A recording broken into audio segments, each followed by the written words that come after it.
berkaitan dengan nikmat hidup, nikmat sehat, nikmat merdeka, nikmat hidayah. Nikmat hidup diberikan oleh Allah Subhanahu wa taala kepada semua makhluk hidup. Hewan, manusia, tumbuhan semua dapat kesempatan untuk hidup. Setiap hidup akan berakhir dengan kematian.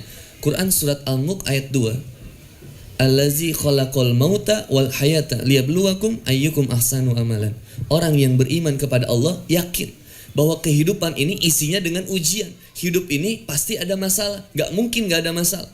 Hidup kita pasti penuh dengan masalah. Ciri manusia hidup punya masalah. Kalau gak punya masalah, mati kita.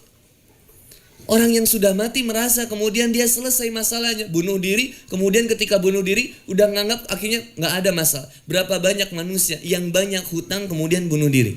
Berapa banyak manusia yang stres menghadapi tekanan di dunia lalu kemudian bunuh diri?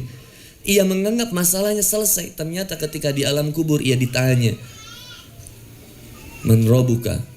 Dan ketika itu dia kaget, nggak bisa. Ketika Man Rabbuka ditanya sama malaikat terus dia bilang, apa urusan Anda menanyakan itu kepada saya?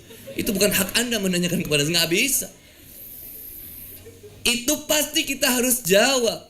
Cepat atau lambat, suka atau tidak suka, mau tidak mau, pasti kita akan kembali kepada Allah Subhanahu wa taala. Bukankah konsep khusyuk dalam beribadah itu adalah alladzina yazununa annahum mulaqu rabbihim wa annahum ilaihi rajiun. Quran surat Al-Baqarah ayat 46. Bahwa keyakinan kita kembali kepada Allah Subhanahu wa taala itu yang menjadikan kita bersemangat dalam beramal. Maka ketika nikmat hidup, kalau sekedar hidup itu semua makhluk hidup, hewan juga hidup.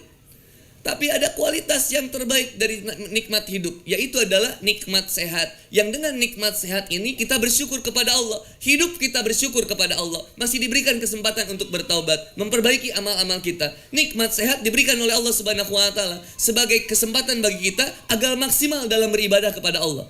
Kalau tidak sehat, untuk berangkat ke sini repot. Mau datang ke rumah warna, berapa banyak jamaah di rumah warna yang pengen datang ke sini tapi kemudian sakit, meriang, batuk, flu, bisu dan lain-lainnya. Mungkin ada yang pengen ke sini tapi aku lagi bisu, malu, susah buat duduk juga teteh. Kita baru bersyukur itu ketika sesuatu kenikmatan itu hilang dari diri kita.